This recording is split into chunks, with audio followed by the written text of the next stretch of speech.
Bueno, bienvenidos a nombre de la Universidad Autónoma de Baja California, del Instituto de Investigaciones Culturales Museo y del Cuerpo Académico de Estudios Culturales a una sesión más del Seminario Permanente de sobre Memoria Colectiva.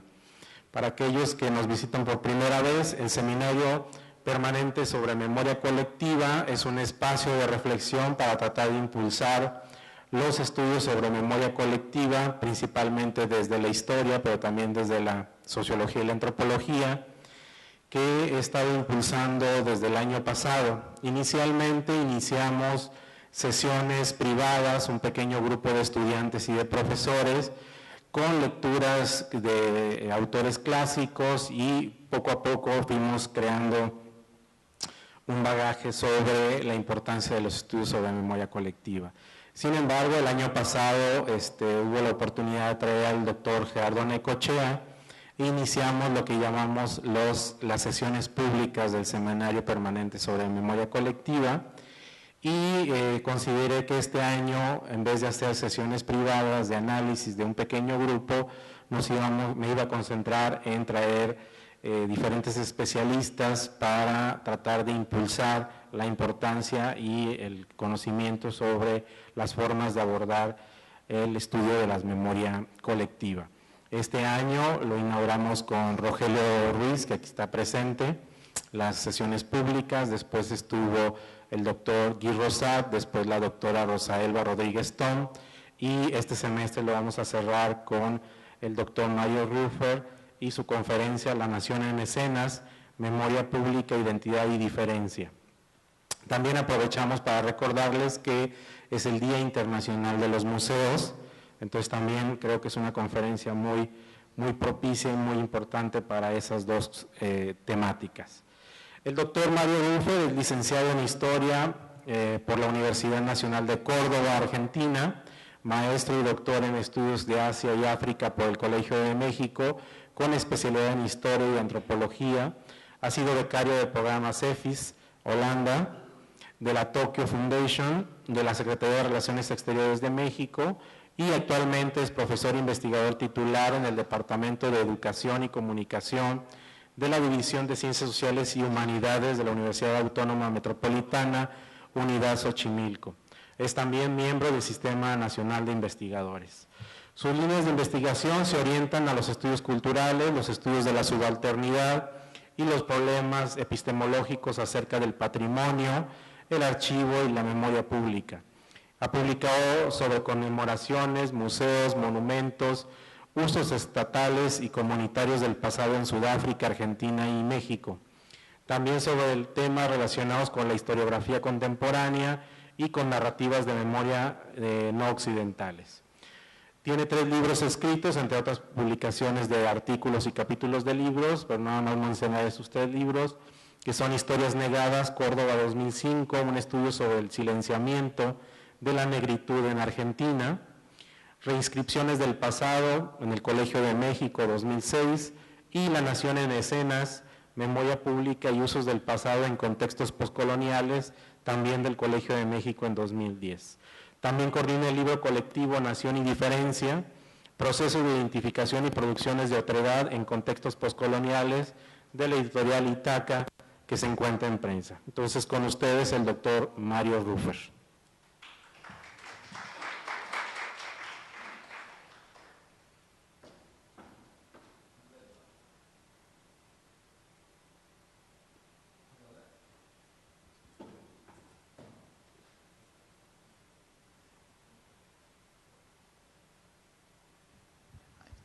Bueno, primero les agradezco mucho la presencia a todos ustedes esta tarde.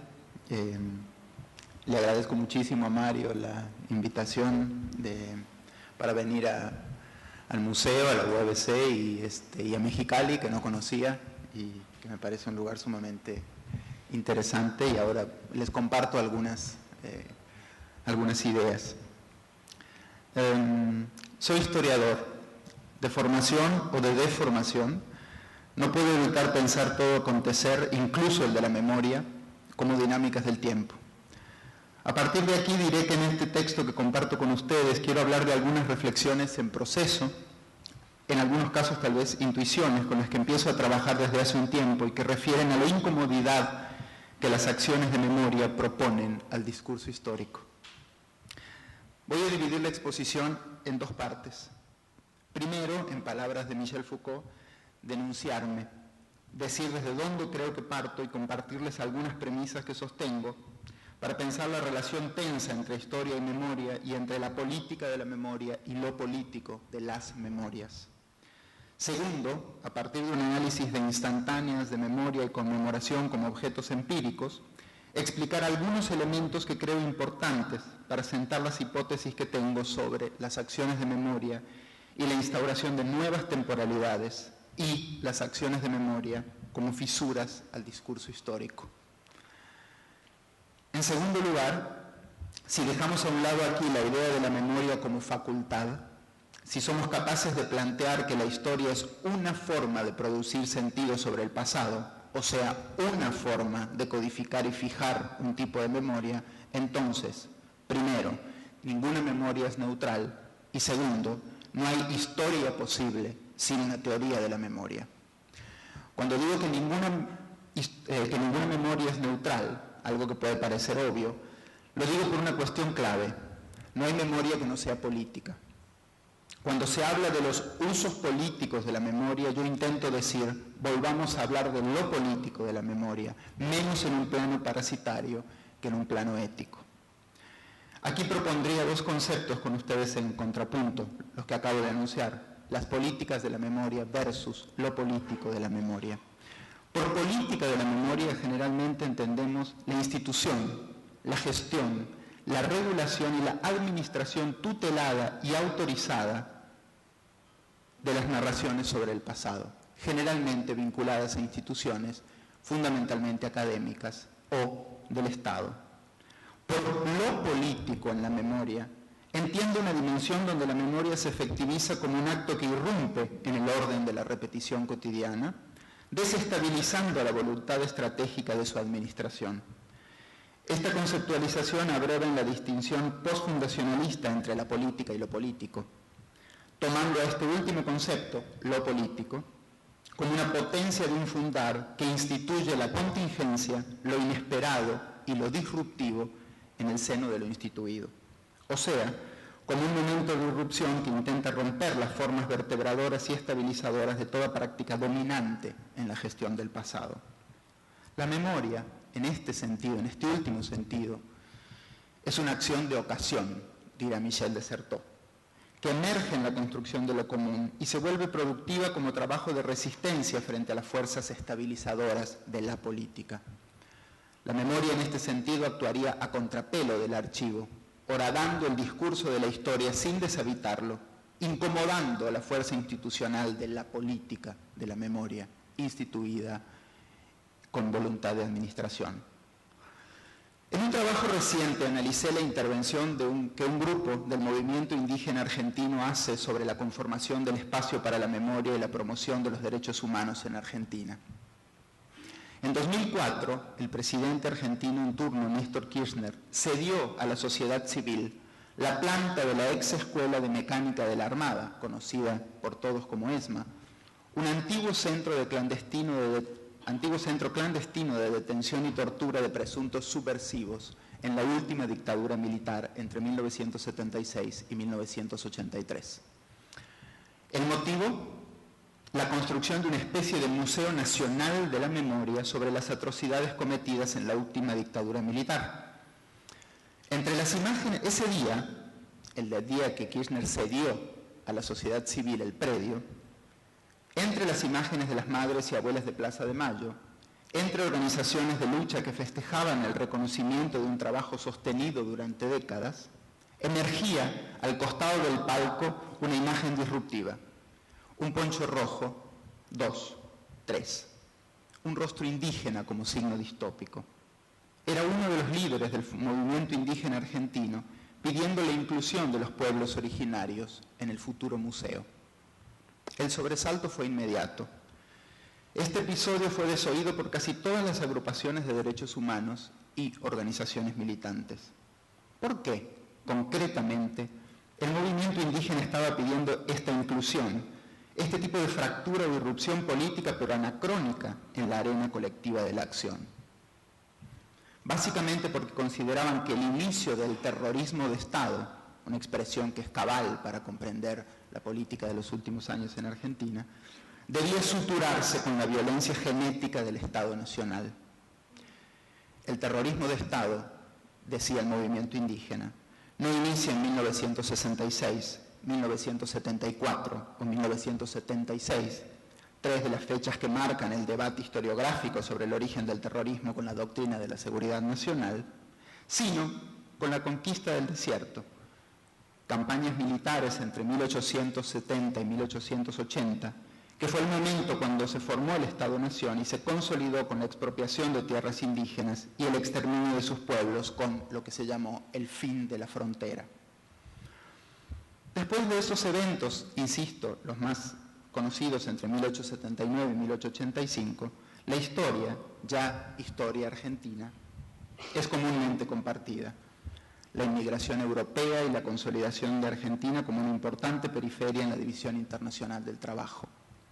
En 2004, cuando el movimiento indígena hizo este reclamo, otros episodios estaban sucediendo.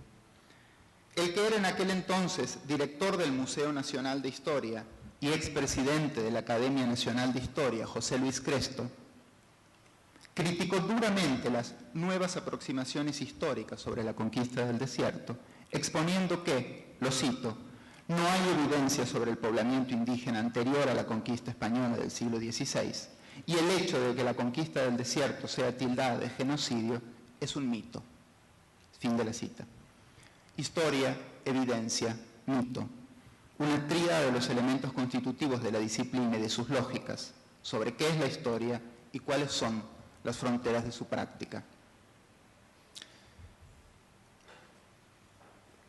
Sin embargo, cuando indagué sobre el problema de la inclusión de esa historia en la historia de la nación como reconocimiento de las múltiples perspectivas, entrevisté a Mario Barrio, el líder del movimiento indígena que había pedido que se incluyera en la historia de las violencias a los pueblos originarios.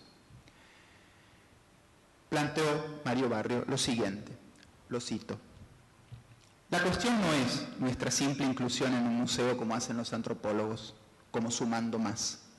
Queremos ser parte de la historia nacional, no de esos que mataron, aunque quedaron pocos como yo, se refiere irónicamente al hecho naturalizado pero errado de la desaparición total de la población indígena en Argentina, que es como generalmente lo ha concebido la historiografía. Esa es su historia, dice Barrio. Ahora tenemos cierto reconocimiento como otras culturas, y me hace gesto de comillas, pero no nos reconocen historia. Nuestra cultura no produce documentos, y si producimos algo son otras cosas, como exóticas. Pero ahora usted dígame, ¿realmente cree que sus documentos son historias verdaderas sobre lo que pasó? ¿Realmente ustedes creen que su historia es real y que nosotros necesitamos más de lo que tenemos para contestar la nuestra? Se ríe. Pero claro, para decir que la conquista fue un mito, eso vale. Y entonces la historia es la república, eso sí. Y ahora parece que podemos entrar con nuestros vestidos y nuestras cosas, pero sin hablar del saqueo de tierras, por ejemplo, porque eso sí es la historia de cómo nos dejaron sin nada, desde allá hasta ahora, igualito, siempre. Pero de eso tampoco quieren hablar, por mucho de derecho que ahora se hable. Lo interesante aquí en el asalto que hace el movimiento indígena pidiendo que el terrorismo de Estado sea considerado 100 años antes de como la historiografía, que el inicio del terrorismo sea considerado 100 años antes de como la historiografía, cualquier línea historiográfica la estaba proponiendo, es que la concepción del tiempo homogéneo que todo Estado-nación necesita dejó fuera de su órbita la experiencia que salta siempre entre los tiempos, cuya modalidad de asociación no es la continuidad discursiva de la adición cronológica, sino aquella que solo puede ser explicada por los fragmentos textuales de la experiencia. Y en adelante, la historia trabajará siempre con el archivo y la memoria con el relato. Una cuestión central aquí, y para hablar con términos más claros, es que la historia dejó fuera de su análisis a las asociaciones que se establecen en las prácticas sociales, en los detalles que especifican las intervenciones del poder y la diferencia en la elaboración del sentido de los procesos históricos. La distinción que hago no estriba en resaltar la cientificidad de un discurso, la historia, versus la ideología del otro, la memoria, o la neutralidad de uno versus la politicidad del otro. Tampoco en el hecho de que abreven en fuentes opuestas que jamás se intersecan. Es obvio que directa o indirectamente las narrativas subalternas de las comunidades indígenas, incluso de las que hablo, están influenciadas y mediadas por los discursos historiográficos y por las sucesivas pedagogías nacionales de historia y memoria. La diferencia está en que mientras la historia oculta su lugar político de enunciación, o sea, que el tiempo homogéneo del progreso y del desarrollo es el tiempo del imperio, del capital y del nacionalismo que fagocita y excluye, el discurso de la memoria como texto de la experiencia expone su lugar de enunciación como punto de origen del sentido. Los que recuerdan siempre son sujetos. No sé si estoy dispuesto a defender, como historiador, en definitiva, la noción de la homologación entre la violencia de la conquista del desierto en 1880 y la violencia de la última dictadura militar en 1976. Nunca desde la especificidad de los acontecimientos. Está claro que no son lo mismo. Pero sí quisiera exponer la fuerza de un discurso que ocupa la oportunidad política abierta por el Estado, hablemos de memoria, para exponer una cadena de exclusiones. Al menos dentro del lenguaje de la política, desestabilizaron el discurso de la cultura nacional que nunca, jamás, pudo reconocer la continuidad de las tecnologías de la violencia entre la conquista del desierto y la formación genésica del Estado-Nación moderno. Lo que me parece crucial en esta intervención es cómo se expone que la invención del tiempo homogéneo de la nación impide explicar la continuidad de los procesos de violencia entre colonia y nación y borra una memoria posible a partir de la denegación de un relato que es experiencia temporal. Ellos estaban narrando eso, una experiencia temporal. Cuando digo ellos, me refiero al movimiento indígena. Todo hecho posterior de violencia estatal en Argentina debe enunciarse desde su aparente excepcionalidad. Aparentemente y para todas las líneas historiográficas, las dictaduras militares han sido una imposición externa de la doctrina de seguridad nacional que viene desde los Estados Unidos con la amenaza del comunismo y no hay ningún intento de pensar cuáles eran los antecedentes desde el nacimiento del Estado-Nación en la historia que permitieron la desaparición forzada de personas. La división entre mito e historia convierte en anacronismo, el peor pecado del historiador en palabras de Jacques Rancière, a cualquier reclamo sobre la memoria del terrorismo o sobre la reparación de tierras. Y estos dos puntos responden exactamente a lo que he tratado de analizar aquí. En el movimiento indígena, el uso de la anacronía para situar en el presente un hecho que no se corresponde con la identidad del tiempo, esto es decir, nosotros también hemos sido víctimas del terrorismo de Estado, en nuestra memoria también hemos sido víctimas de la violencia del Estado, que no se remonta a 30 años, sino a 120 años atrás, es una estrategia política de enunciación y no un equívoco. Jacques Rancière plantea que el anacronismo no es un problema para la historia porque falte a la verdad en un sentido científico, ya que la eficacia de la verdad es una dependencia de la concepción moderna del tiempo, sino porque desmantela la construcción política del tiempo histórico. Retomo aquí las palabras de Rancière y lo cito. No hay anacronismos, dice Rancière, hay anacronías. Formas de nociones y significaciones que toman el tiempo a contrapelo, que hacen circular sentidos de una manera que escapa a toda contemporaneidad, a toda forma de identidad consigo mismo, a toda forma de identidad del tiempo, consigo mismo. Fin de la cita.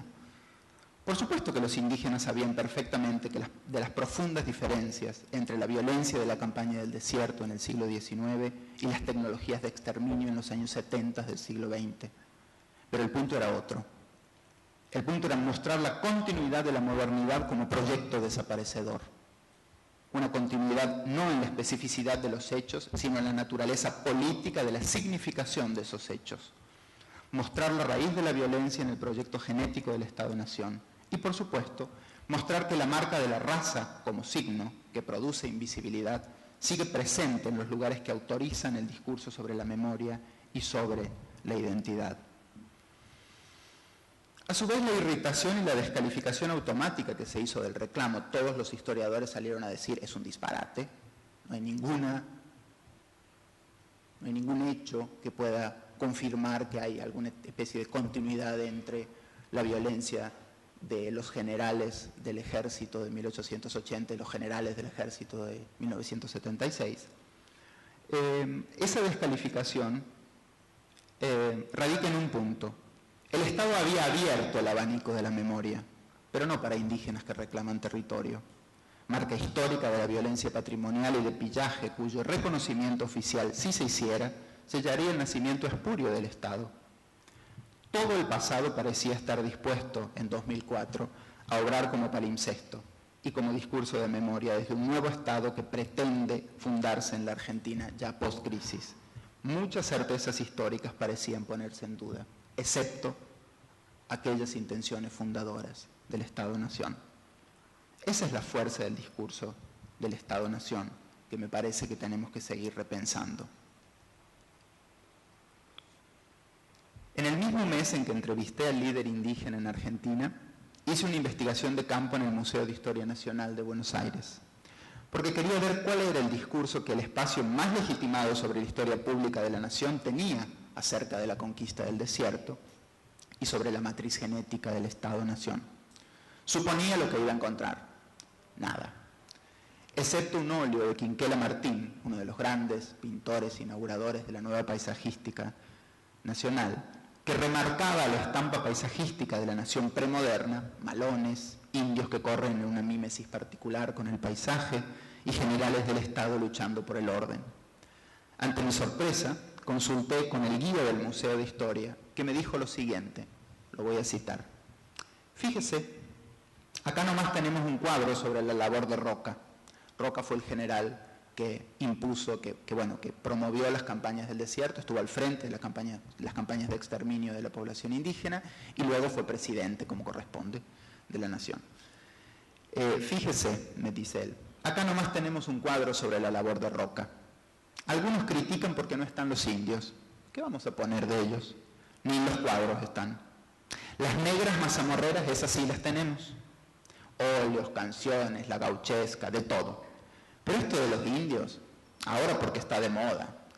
Si estaban allá en la Patagonia, estaba la frontera, todo eso de los malones, no hay nada de eso. ¿Qué vamos a poner en el Museo Nacional? Fin de cita. Lo que interesa de este testimonio es esa especie de angustia por la imposibilidad de llenar un vacío de representación. No hay documento del indio, no hay registro ni huella que poner. En una suerte de montaje, el guía vincula diferentes escenas en un cuadro de sincronicidad. Por un lado, lo que recuerda de los actos escolares, la negrita mazamorrera que él anuncia no podría tener otro lugar que los recuerdos de la infancia de los actos escolares. Y no podemos dejar de pensar que no existe pedagogía nacional más penetrante en las afecciones y constructores del hábitus nacional que los actos escolares. El guía también alude a la frontera con el indio, ese sintagma histórico que funcionó como performativo. Los indios siempre estuvieron en algún otro lado. La frontera con el indio pasó de ser un imaginario geográfico. La frontera con el indio es una especie de cuadro histórico. En Argentina uno encuentra libros, capítulos, etcétera, que hablan simplemente de la frontera con el indio. Uno sabe que la expansión de la frontera es una marca que se va extendiendo a medida que se van exterminando. La frontera con el indio pasó de ser un imaginario geográfico a uno histórico-antropológico. Es la frontera con ese otro que ha sido conjurada aparentemente en las batallas de la conquista del desierto. En las palabras del guía están los malones que se echaban a Buenos Aires durante gran parte del siglo XIX y ese espacio allá en la Patagonia. Lejanía geográfica que profundizó la idea de una ajenidad del indio con el sujeto territorial de la nación. El guía del Museo de Historia Nacional no podía ubicar en la cultura material una forma de exhibir el acontecimiento de la conquista, ya sea la avanzada inicial contra los indígenas o la conquista del desierto, porque no hay nada de eso. ¿Qué vamos a poner aquí? Ahora, después de esto, no puedo obviar la torsión que introdujeron las celebraciones del Bicentenario, sobre las que me propuse indagar un poco. En un texto reciente analicé las pautas que fijaba el Bicentenario argentino en un momento de redefinición de muchas de las categorías de la historia pública y de los usos del pasado en Argentina. El gobierno de Néstor Kirchner y de ahora Cristina Kirchner dejan una clara impronta aquí, probablemente más de 40 años o más. Son la primera gestión del Estado que realmente propone desde el Estado revisar las políticas de la historia y de la memoria. Proponen políticas de derechos humanos y de memoria, una clara reivindicación del peronismo histórico, una necesidad de repensar la guerra con el Paraguay como la primera guerra imperial, una guerra nefasta que tuvo la Argentina a fines del siglo XIX, y la creación de un instituto del revisionismo histórico. Las celebraciones oficiales del Bicentenario prometían bastante. Era un gobierno de centroizquierda, que proponía políticas de derechos humanos y políticas de la memoria diferentes y que se había hecho cargo de mostrar públicamente en celebraciones masivas una nueva faceta de la historia nacional. Las celebraciones se llevaron a cabo con un número público especial a cargo de la compañía Fuerza Bruta y con la intervención de historiadores jóvenes y desligados de la Academia Nacional de la Historia, que es el órgano más conservador por excelencia y más, institucionalizado y positivista como en casi todas las academias. La idea en ese año, estoy hablando del 2010, fue crear un desfile de carrozas alegóricas de la historia nacional con una secuencia precisa, aunque marcada por hitos muy peculiares. Por supuesto, a mí me interesó desde el inicio pensar, ¿qué va a ser representado ahí en ese desfile de carrozas alegóricas de la historia? ¿Cuál va a ser la imagen en 2010 sobre la construcción de la nación y a dónde habíamos llegado? En la propia distribución de las carrozas carnavalescas no aparece realmente ninguna alteración temporal a la cronología consabida, precolonia, colonia, nación. En todo caso, lo que el Bicentenario oficial, en comparación con el centenario de 1910 y sus celebraciones, trajo a colación, es una proliferación de estampas a modo de viñetas. La Argentina era mucho más de lo que nos habían dicho. La sucesión temporal quedó intacta, pero no la coherencia narrativa. No voy a hablar de la organización de la historia nacional en esa performance, estoy haciendo un texto sobre eso, pero sí de un elemento crucial para lo que vengo diciendo anteriormente. En las carrozas alegóricas del Bicentenario, entre la representación de la organización social armónica de la vida colonial y el aluvión inmigratorio de 1880 a 1914, o sea, el hito que siempre se nombra como el poblamiento argentino. Siempre se habla del poblamiento argentino a partir de 1880, las leyes de inmigración y el aluvión inmigratorio europeo. Entre la representación de la vida colonial y el aluvión inmigratorio de 1880 se vio una carroza con dragones. Sí, dragones. Recuerdo que en las pantallas gigantes colocadas al frente del obelisco de Buenos Aires, donde se transmitía el desfile para todo el país, una voz en off, lejana, de un espectador en pantalla es elocuente. ¿Ahora dragones? Ahora sí que no entendí nada. Fin de cita. Más allá de la intención, algo debía suturar la escena irrepresentable. ¿Por qué decidieron poner dragones? Lo que cronológica e históricamente está entre la escena colonial y el aluvión inmigratorio y el boom económico argentino es nuevamente la conquista del desierto, la campaña contra los indígenas. Un acontecimiento que retorna una y otra vez como la marca de lo que no se nombra: limpieza de tierras, exterminio indígena, arado literal de todo rastro que impidiera la construcción del futuro sujeto nacional de la nación, las pampas argentinas. El problema es que la emergencia del sujeto natural de las pampas fue posibilitada por el exterminio de un sujeto social, el indio. Y tal vez eso era lo que no podía ser representado, ni siquiera como nueva historia. En ese mismo año del 2010, sin embargo, el 12 de mayo, los pueblos originarios de la Argentina, nucleados en distintas asociaciones, comenzaron una marcha que se llamó el Bicentenario de los Pueblos. Otra marcha, otro desfile, otra alegoría de la historia. Se autodenominó Marcha Nacional de Pueblos Originarios y su lema fue, cito, caminando por la verdad hacia un Estado plurinacional.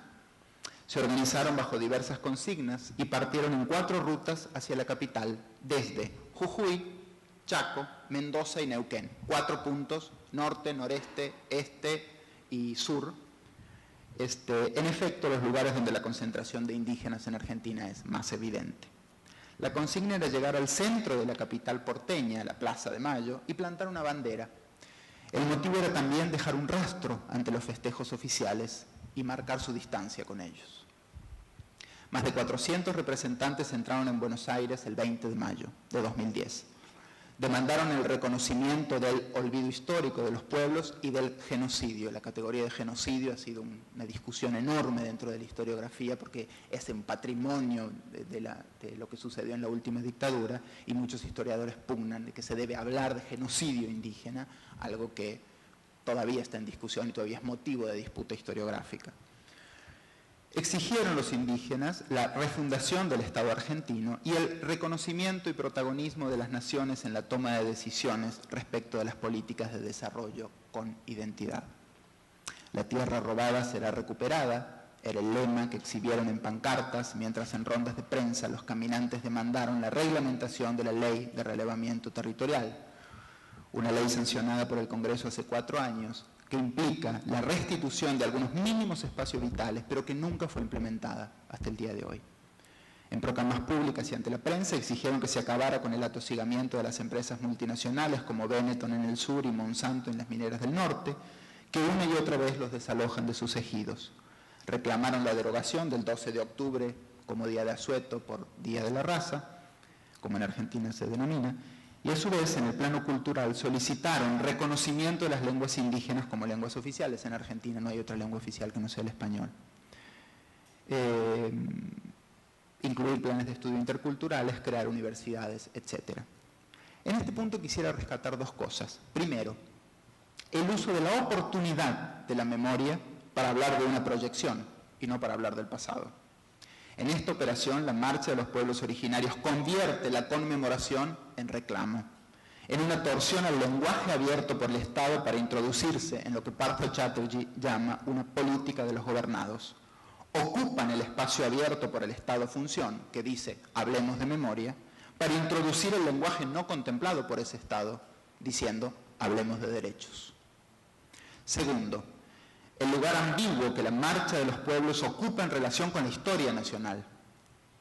De la misma manera que irrumpe las calles de la capital con todos los signos de la exterioridad para decir, aquí estamos, desestabiliza la relación que la propia lógica de la estampa y la familiaridad establece con los pueblos originarios. Para los espectadores ellos vienen de lejos, marchan hacia el centro, vienen de la historia y pareciera siempre que no pertenecen al presente, siempre llegando, siempre de otro lado, que en esta lógica de la imaginación histórico-antropológica, ese otro lado siempre es, además, otro tiempo. Siempre los indios viven y llegan desde el pasado. Sin embargo, su discurso parece decir otra cosa. Los pueblos originarios marcharon a Buenos Aires coloridos, típicos, la estampa. En la estructura de los lugares habitados y los lugares de memoria, los indios siempre habitan otro lugar, o un no lugar sin nombre. Por lo general están en las estampillas de las cartas del Correo Nacional, en las postales oficiales y en algunos monumentos a los charrúas o a los quilmes, pero no pertenecen a ningún espacio. Cuando llegan a Buenos Aires, una militante porteña declara, y la cito, esto es hermoso, inédito, llenaron de colores a Buenos Aires, la pusieron en otra dimensión. Esto tiene fin de la cita. Esto tiene 2 lecturas por lo menos. La primera es literal. Rompieron esa homogeneidad argentina que tanto buscaron las élites criollas en el proyecto de normativización nacional a través de la imposición de una cultura altamente ritualizada y que funciona siempre como un propósito que debe refundarse, asegurarse, repetirse. Pero a su vez parece que vinieron no solo a recordarnos algo, sino desde el recuerdo. Ahí está el asunto de la conmemoración y de su inestabilidad. Porque cuando los indios llegaron y hablaron, lo pronunciado desestabilizó la estampa. No expusieron lo que se esperaba desde el lugar que le asignamos a la alteridad. Sus mitos, sus saberes ancestrales, todo lo que es funcional al lenguaje del poder para seguir incorporando la diversidad, domesticarla como cultura y colocarla en el territorio de la diferencia. No. Los representantes mantuvieron un encuentro de 2 horas con la presidenta de la Nación ese día, donde discutieron sobre, cito, una historia de sueños perdidos y de que solo pueden recordar, cito nuevamente, lo que ha sido impedido. En su marcha de memoria hablaron desde la pérdida, desde el acontecimiento que regresa sucesivamente y que no se puede nombrar, la conquista.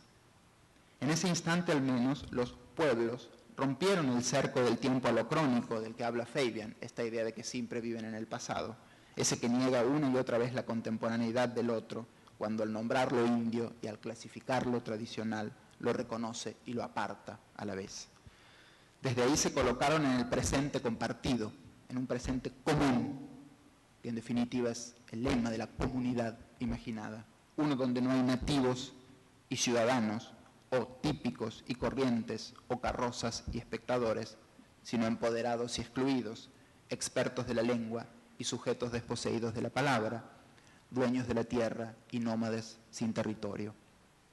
En ese acto rompieron la lógica de la conmemoración y mostraron que, bajo los lemas de la diversidad de la incorporación, el binomio civilización y barbarie es el que sigue ordenando la estructura nacional hegemónica. La presencia de los pueblos originarios en la capital no alcanza a ser una contramemoria, no es un orden discursivo diferente. La exigencia anacrónica de ser parte del espacio para la memoria, como pedían los líderes del movimiento indígena, y la promoción de los derechos humanos tampoco es una contramemoria, pero es una fisura, es un umbral entre el vacío y la enunciación. En esa apertura, la memoria se transforma en un interrogante. Una periodista decía, no somos Bolivia, es cierto, pero es tan cierto como que no somos Suiza. ¿Quiénes somos? Es la pregunta madre de nuestro bicentenario.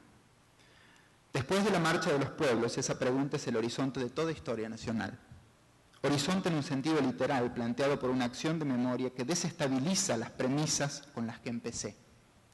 La interrogación que ya no podrá borrarse, pero tampoco responderse enteramente. Permanecerá en ese lugar de resistencia que altera toda escritura y, sobre todo, impide que el discurso histórico se cancele.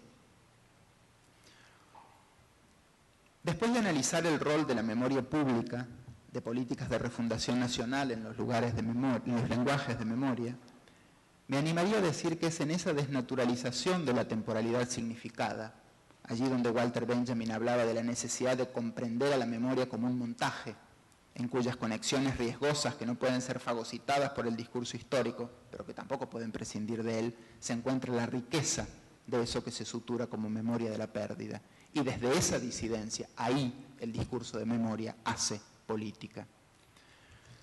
En tiempos de las políticas de la identidad, donde proliferan, y lo digo por México, porque en Argentina la cosa es diferente, pero bueno, aquí es donde estoy empezando en este momento una investigación sobre memorias y museos comunitarios en México.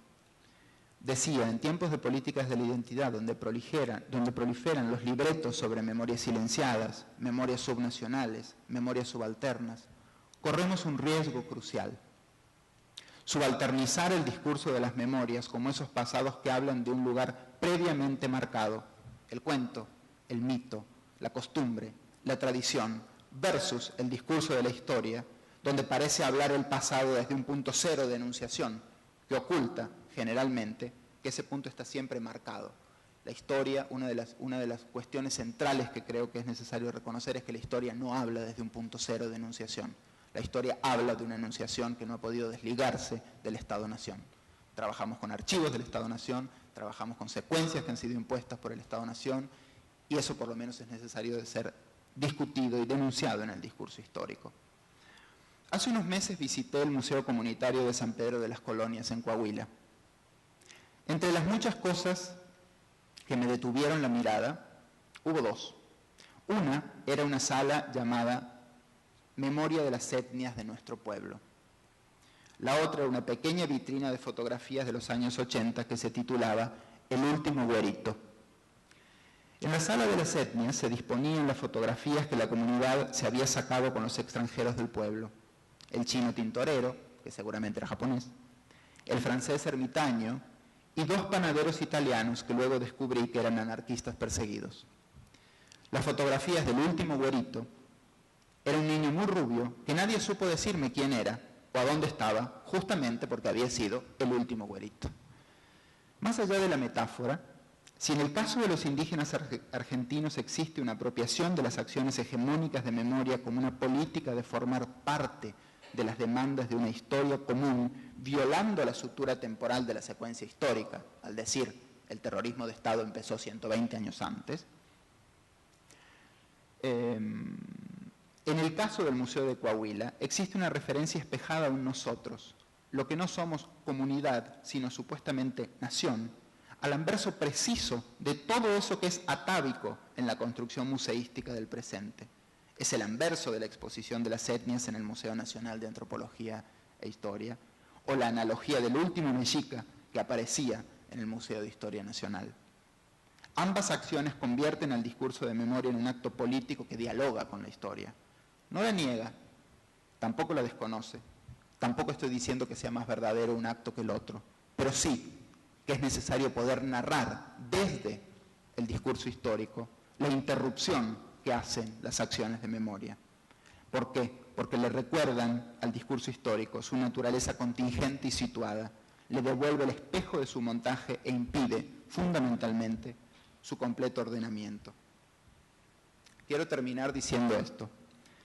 En este momento vital, en el que la violencia muestra tal vez la peor cara de la historia magistra vitae, esa que se suponía desde Vico y de modo naif, que aprendemos del pasado para no cometer los mismos errores, en un momento donde esto cede terreno a un presente revisitado por todos los horrores posibles y reinventados, lo político de las memorias, creo, debería situarse en aquello que incomoda, en mostrar que ninguna comunidad, ninguna etnia, ningún pueblo se vuelve criminal si no está antes criminalizado por una historia de larga duración de sometimientos y expoliaciones institucionalmente administrados, una historia postcolonial que debe descolonizarse. Lo político de la memoria, entonces, creo yo, es mantener una ética de la incomodidad por encima de una epistemología del acontecimiento. Gracias.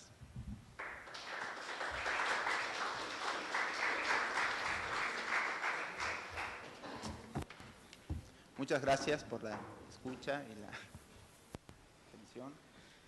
Abrimos una sesión de comentarios, preguntas, intercambio de ideas.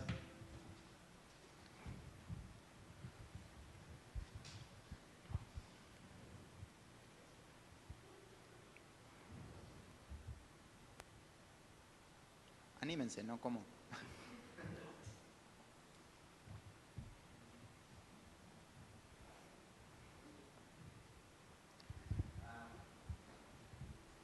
¿Tu nombre? Andrés. No sé si lo dijo, a lo mejor si lo dijo, no le puse atención. Sí. Pero sí, era una pregunta, ¿cuál sería la importancia de investigar o más o menos de contrastar lo que sería la historia oficial o la historia que se tiene que investigar? ¿Qué sería la importancia de eso? ¿La historia oficial con qué? Con la historia oficial del grupo que se quiere investigar, o de los indígenas en este caso. Yo creo que en este momento me parece que yo también uso a veces la expresión de historia oficial. Creo, sin embargo, que es cada vez más difícil hablar de una historia oficial. Creo que existe, más bien yo hablaría de una historia con un modelo hegemónico, altamente institucionalizado, autorizado por las instituciones que validan el conocimiento histórico y que lo validan a partir de los procedimientos que ya sabemos cuáles son: evidencia, falsación, documentación, existencia de archivo, etc. Y aquellas otras expresiones o aquellos otros usos del pasado que no justamente carecen de la posibilidad de hablar desde ese lugar. ¿Por qué? Porque no existe archivo, porque no existe archivo en el sentido más claramente institucionalizado del término. Entonces, de alguna manera, una de las cosas que yo siempre, bueno, que he intentado trabajar en la tesis doctoral y que esta mañana hablaba con los compañeros en la clase, que me costó mucho trabajo también porque lo hice en una institución muy tradicional como el Colegio de México, fue intentar decir que necesitamos, por lo menos, sentar las bases de que tanto el discurso histórico como las demás expresiones sobre el pasado son, expresiones comunitarias, quiero decir en este caso expresiones comunitarias subalternas, son modos de producción de historia, formas de producción de historia que obviamente entretejen identidades específicas y formas específicas de plantarse en el presente con una dimensión política clara. Generalmente la idea de que la historia es es un discurso despolitizado, porque es un discurso aparentemente objetivo, creo que cada vez es más difícil de sostener. Creo que todos deberíamos saber que no hay, no solo no hay historia sin teoría, una cosa que nos han hecho a veces creer a los historiadores, que los historiadores no hacemos teoría, que la historiografía prácticamente no tiene teoría, lo que tiene es metodología detrás y trabajo con el archivo, cosa ridícula. Aunque no lo sepa, lo peor es que no sepamos que estamos haciendo teoría en cada momento en que recortamos un objeto. Cada momento en que recortamos un objeto uno está parándose en algún lugar teórico desde el cual está mirando la construcción de ese objeto, por más que sea aparentemente inocuo, y la exportación de mulas desde 1833 a 1835 en donde se fuere, ¿no? Ahí hay, por supuesto, detrás presupuestos teóricos que están funcionando. Pero además el discurso histórico tiene, por supuesto, modalidades de expresión política que son necesarios de ir rescatando. Y en ese sentido creo, por supuesto, que no se trata ni siquiera de decir que es menos verdadero el discurso histórico que el discurso de las comunidades indígenas, ni que haya ahí una diferencia de potencial epistemológico. Por supuesto, la historia y la memoria son dos formas muy diferentes de aproximarse al pasado. Pero, insisto, cada vez más, no es posible ya sostener una historiografía sin una teoría de la memoria. ¿Por qué? Porque creo básicamente que el error fundamental es no haber podido pensar que el archivo es resultado de una política de la memoria instituida por el Estado-Nación. Entonces, en ese sentido, creo que como historiadores tenemos ese deber, digamos, más allá de que, bueno, de que no todos tenemos que hacer estudios de memoria ahora, pero sí creo que trabajar desde, por lo menos conocer el enorme aporte epistemológico que hacen los estudios de memoria para pensar la potencia del discurso histórico es cada vez más importante para todos, ¿no? Eso diría. Cinia y luego Servio.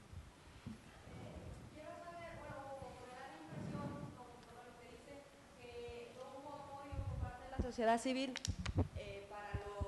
para las peticiones de los pueblos indígenas. ¿Hubo o no hubo dicho apoyo? No, ni siquiera se enteraron, es más. Eso es interesante, por varias cosas ahí son interesantes. Digamos, en el acto de sesión del ex Centro de Detención Clandestina, que ya es el espacio para la promoción de la memoria nacional y los derechos humanos, eso fue en el 2004. Además, el acto de sesión se hace el 25 de mayo del 2004. El 25 de mayo es como aquí el 15 de septiembre. No se usó una fecha casual ni cualquiera, ¿no? Se usa el día el día de la invención de la nación. En ese momento se abre el palco para que distintos sectores den su opinión sobre qué debería contener un acto público de muchísima efervescencia. Toda la gente estaba muy contenta, todo el mundo estaba como muy eufórico, porque bueno, el primer gobierno que realmente ponía la política de la memoria y de los derechos humanos sobre la mesa y decía, bueno, aquí hay que trabajar sobre esto. Por supuesto, mucho dinero de por medio, y las distintas organizaciones hacen una especie de idea de lo que quieren hacer, ¿no? Al final, entre tumultos y demás, aparece este poncho rojo que les digo yo y que se ve, y muy temblorosamente y con voz muy baja. Creo que la actitud no es casual. O sea, en ese, yo esto no lo dije, pero tampoco lo analicé, pero creo que ahí hay algo para decir. Mario Barrios sube al palco, nadie lo pela, nadie escucha. Es como si el micrófono bajara de intensidad cuando él está hablando. Hay un solo fragmento en todos los registros de las cámaras que han tomado el evento, y luego nadie recupera la última parte de su proclama. La leí yo en un medio alternativo porque los medios de comunicación no lo mencionaron. El problema fue, digamos, que luego, no el problema, sino por suerte, la Universidad de las Madres de Plaza de Mayo toma a la proclama para discutirla y se pelean rotundamente con el movimiento indígena porque le dicen, bueno, esto no tiene ni pies ni cabeza, nuestros héroes no son sus héroes. Esa fue una expresión de Ebe de Bonafini que fue muy fuerte. Nuestros héroes, o sea, nuestros desaparecidos de los 70 no son sus héroes, o sea, no eran indios, ¿sí? Y no eran... Pero lo que más me impactó, que lo dije esta mañana, pero bueno, fue la actitud de... En ese momento, después, a los 20 días, se crea una comisión de historiadores, sociólogos, pero con preponderancia de historiadores, para trabajar, bueno, qué se iba a hacer con ese espacio y cómo se iba a narrar la memoria de la violencia. Entre esos historiadores estaba el canon de los historiadores más famosos y más reconocidos de la Argentina. Y lo que a mí me sorprendió fue la respuesta de los historiadores, ¿no? Una absoluta cerrazón a considerar...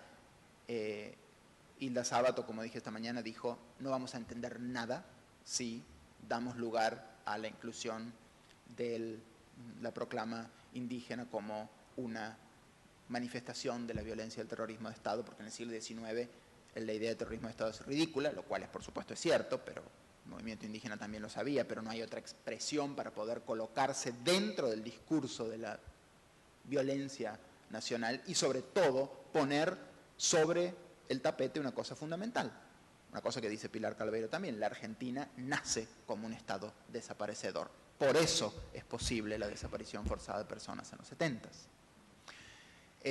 Y lo interesante fue eso, insisto, la reacción de los historiadores, incluso uno de los, José Carlos Chiaramonte, en su momento dijo, esa discusión, eso me pareció fantástico, dijo, esa discusión sobre si incluimos lo que dicen los indígenas o no en el Museo de la Memoria no es una discusión que corresponda a la historia, es una discusión de la antropología, ¿no? Una clara distinción disciplinar hacia dónde pertenece. Los indios pertenecen a la antropología, fue prácticamente lo que quiso decir, punto.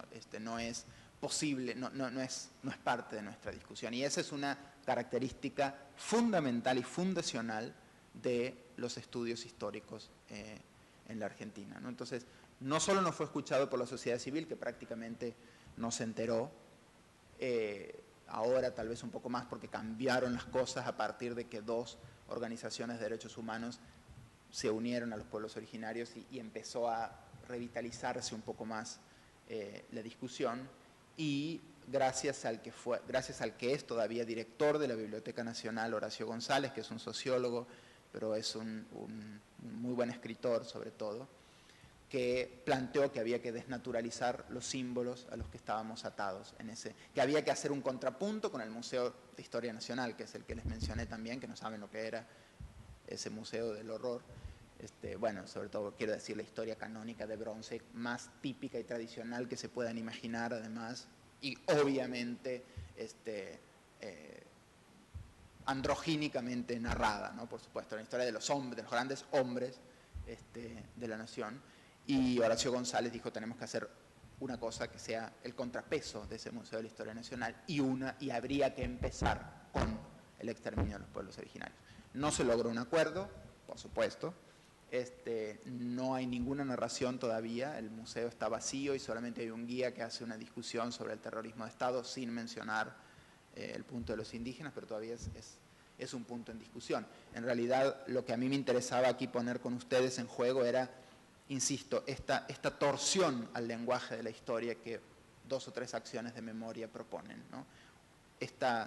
Insisto, no son discursos, no son contradiscursos. De hecho, Mario Barrio me decía, nosotros no podemos articular un discurso distinto porque no lo tenemos, porque nos ha sido despojado, porque no tenemos tenemos narraciones orales, por supuesto, tenemos narraciones de nuestra comunidad, pero todas esas narraciones están mediadas por la pedagogía nacional.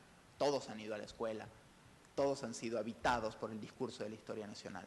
De lo que podemos hablar es de lo que hemos perdido, que es lo mismo que dicen los que llegan a Buenos Aires, ¿no? Y a partir de ahí marcar una fisura en el discurso histórico que por lo menos impida, nuevamente lo que dije recién, impida su cancelación, ¿no? Y sobre todo, bueno, pueda siempre cuestionar al archivo y a la idea de archivo. Un poco eso. Servio. Buenas tardes, doctor.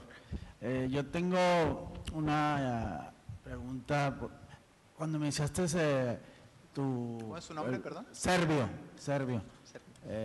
Empezaste tu ponencia, mencionaste algo sobre lo subalterno. Entonces, me quedé con curiosidad porque en el curso que tenemos con el doctor Rogelio sobre teoría de la historia hemos estado abordando algunas cuestiones que tú mencionas, pero quería preguntarte, hacerte 2 preguntas, una, si estás abordando lo subalterno y si es positiva, pues de qué manera, si nos lo puedes ejemplificar.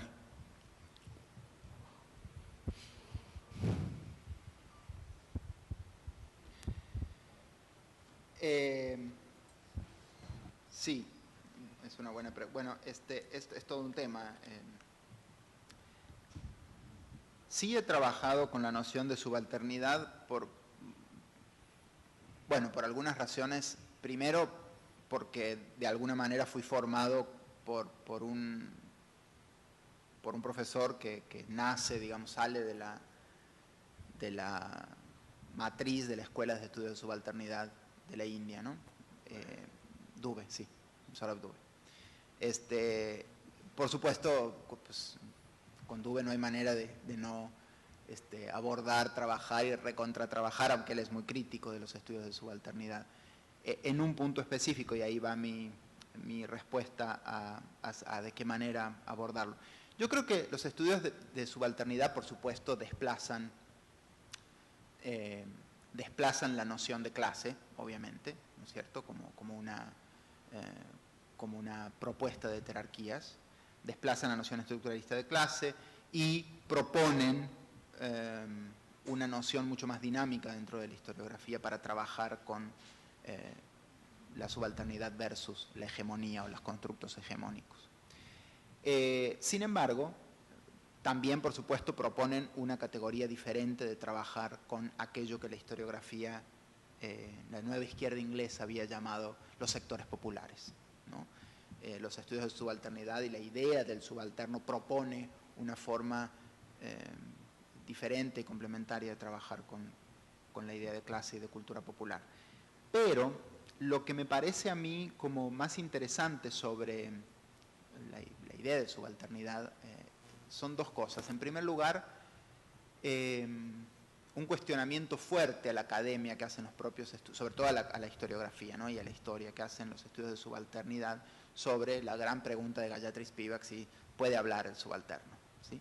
Si el subalterno tiene voz o siempre está hablado por interpósita persona o interpósita escritura, o sea, siempre está hablado por el archivo colonial, o siempre está hablado por la dimensión del Estado, o siempre está hablado por nosotros, los académicos, que en definitiva articulamos, desarticulamos en las entrevistas, en el trabajo de archivo, ponemos, sacamos, etcétera, en un discurso que está previamente ordenado y autorizado, y que se autoriza sobre todo en otra parte, nunca dentro de los regímenes de saberes del subalterno.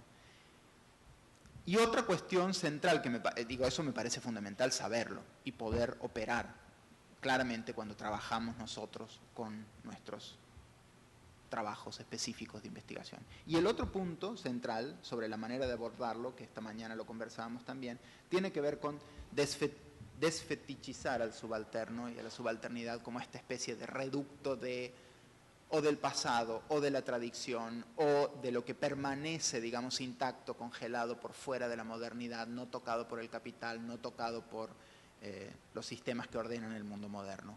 Yo creo que esa es una de las advertencias fundamentales y otra de las aportaciones que también hacen los estudios de subalternidad indios cuando plantean, bueno, para entender cómo funciona la política dentro, o lo político dentro de las estrategias de subalternidad, hay que entender cómo operan con la modernidad, con el Estado y con la política. Hay una tendencia, creo yo, latinoamericana en algún punto que a mí me preocupa un poco, que tiene que ver con, bueno, no es que me preocupe, no me quite el sueño, pero quiero decir, me preocupa en sentido de que se propone una especie de trabajo con la idea de, bueno, hay que rescatar las memorias perdidas, hay que rescatar la historia que nunca ha sido escrita, de aquellos que nunca han tenido la voz para decirlo y que ahora nosotros vamos a ser quienes vayamos a darle la voz y el lugar a eso que nunca ha sido dicho. Y me parece peligroso porque creo yo que corremos el riesgo de poner otra vez fuera de la historia a las comunidades y a eso que enunciamos como el subalterno o la subalternidad, ¿no?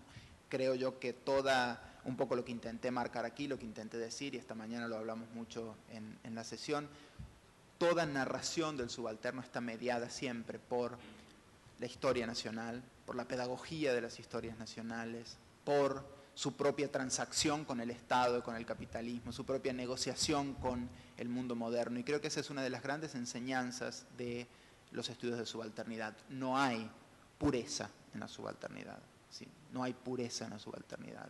Lo que hay en realidad es siempre en la voz del subalterno siempre hay una ambivalencia de trabajo con el Estado, con la inscripción dentro, por supuesto, una voz problemática, una voz de contestación con las políticas del Estado, con las negociaciones diarias dentro del sistema, y eso me parece también otra de las enseñanzas fundamentales de los estudios de subalternidad. Desde ahí es que yo utilizo la categoría de subalterno, la categoría de subalternidad, desde este lugar, digamos, como epistemología crítica de alguna manera. Bueno, agradecemos al doctor Rufer su participación. Acá, Max.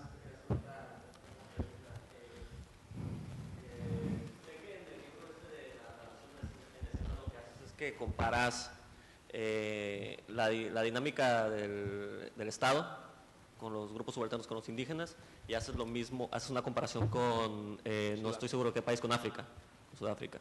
Me gustaría saber qué elementos tú consideraste para elegir esa comparación y si en algún momento llegaste a considerar a México para comparación y por qué, o si no lo hiciste, o si lo hiciste o lo consideraste, por qué sí o por qué no. Bueno, esa pregunta la voy a intentar responder brevemente, es como largo. Esta mañana hablé mucho de eso, de cómo había llegado a trabajar no, pero es una muy buena pregunta. O sea, bueno, es lógica tu pregunta, digo, muchos me lo preguntan además, bueno, ¿y por qué Sudáfrica?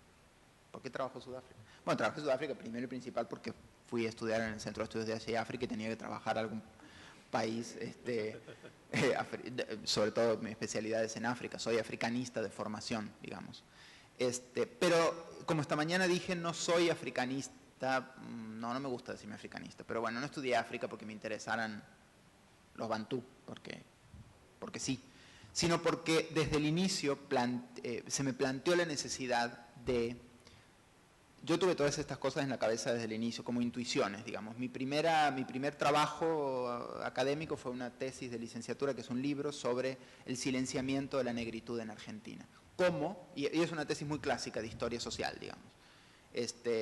Bueno, era licenciatura, pero cómo se fue borrando por procedimientos discursivos en el archivo mismo, cómo se va borrando la presencia de los negros en la Argentina hasta este mito de que todos se murieron en la guerra de independencia. que es bastante ridículo, cuando el 50% de la población en la campaña de Buenos Aires, el 44% en el caso cordobés, en 1778, en el censo del 78, era población afrodescendiente, negra o mulata o zamba. A partir de ahí, yo empecé a ver que, y de hecho también por mis profesores de alguna manera, Argentina es un país sumamente eurocéntrico, menos ahora que en los años 90, que fue cuando yo estudié, pero igual sigue siéndolo, un país que siempre mira a Europa, la historiografía es historiografía francesa, o a lo sumo marxismo inglés, punto, final. No hay muy poco de Latinoamérica, muy poco de otros espacios, y tuve la suerte de que en el año 98 una profesora fuera a dar, una exiliada aquí en México, profesora del colegio, fuera a dar un seminario sobre epistemologías e historiografías africanas. Y en ese momento yo dije, si quiero hacer algo, si quiero pensar los cruces de cómo ha sido colonizada la historia, cómo ha sido habitada por la colonia, toda nuestra producción historiográfica, necesito ver otra cosa que no sea Europa. Y me pareció que yo en ese momento era una intuición, tenía 20 y tantos años, pero desde el inicio me pareció que el cruce epistemológico entre sur-sur era necesario para poder responderme esas preguntas. Y digo una cosa, yo creo que si yo no hubiera estudiado Sudáfrica primero, si yo no me hubiera mezclado con las teorías de la historia, por ejemplo en Sudáfrica, que han tenido que revisar a partir del 94 y del fin del apartheid, bueno, los historiadores se reunieron literalmente y dijeron, bueno, ¿y ahora cómo hacemos? ¿Cómo le hacemos para narrar el pasado, la atrocidad del pasado, ¿no? Y bueno, a partir de ahí hay una serie de renovaciones epistemológicas muy fuertes. Y si yo no hubiera trabajado con ese contexto, nunca me hubiera hecho las preguntas nunca me hubiera resonado el pedido del movimiento indígena. Cuando yo digo que parece egocéntrico o narcisista decir a veces, o como a veces dicen, el único que pensó en las cuestiones, la proclama del movimiento indígena. No es que haya sido porque, ay sí, qué chido soy, pensé primero sino porque creo yo que la apertura de haber podido pensar, esa apertura no la tenían los historiadores en Argentina. No lo tenían también porque era un momento diferente donde era muy difícil decir eso, apoyar al movimiento indígena en la Argentina en ese momento, 2004, cuando era un momento en el que era necesario apoyar la gestión de gobierno, donde todos los historiadores progresistas estaban diciendo, sí, es necesario hablar sobre la dictadura, es necesario que la dictadura sea materia de enseñanza en las escuelas, es necesario que se hable en los libros de texto de la historia nacional sobre la dictadura como patrimonio de la historia negativa de la nación, pero bueno, tanto como considerar que los indígenas eran parte del terrorismo de Estado era como demasiado. Pero mi apuesta era no solamente mostrar eso, sino mostrar de qué manera el movimiento indígena estaba diciendo no podemos incluirnos dentro del discurso histórico, porque el discurso histórico nos deja fuera desde su propio estatuto de fundación. No hay documento, y sin documento no podemos hablar, ¿no? Hablar de memoria es otra cosa, aparentemente. Entonces, en esa tensión es que yo empecé a indagar, y eso en Sudáfrica está presente todo el tiempo, ¿no? Es una discusión constante. Historia y memoria es una discusión constante que está todo el tiempo trabajándose, porque es la única manera en la que se puede hablar de la producción de historia del pasado comunitario en el caso del ex gobierno del apartheid, ¿no? Entonces, en ese sentido, por eso hice esa yuxtaposición, y la apuesta fue, yo siempre digo que no hice una comparación, sino me gusta llamarle yuxtaposición, porque en términos metodológicos, como decía Durkheim, cuando uno habla de comparación, se compara lo comparable, ¿no? Durkheim decía, si uno hace una metodología comparativa, compara consecuencias analíticas específicas, que eran muy difíciles de responder en el caso sudafricano. Yo no podía, que sudafricano y argentino, en términos de secuencias temporales, en términos de organización política, no tienen nada que ver. El apartheid no tiene nada que ver con la dictadura militar, no tienen nada que ver. El apartheid es un sistema de explotación racista, un sistema de gobierno que no tiene nada que ver. Pero lo importante era los desafíos a la noción de historia que estaban proponiéndose en cada uno de esos espacios, tanto en Argentina como en Sudáfrica, y de alguna manera en eso me centré, ¿no? O quise, bueno, lo intenté. Bueno, pues muchas gracias a Mario por su participación, muchas gracias a ustedes por su asistencia.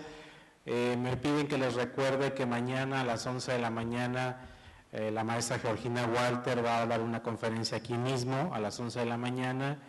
Me iban a pasar el dato de la conferencia, no me lo pasaron, pero es sobre usos y abusos del museo. Creo que es sobre su proyecto de la historia del Museo Universitario y las diferentes exposiciones que ha habido y la historia del Museo Universitario como espacio de reflexión académica. Entonces mañana a las 11 en este espacio esperamos que nos puedan acompañar.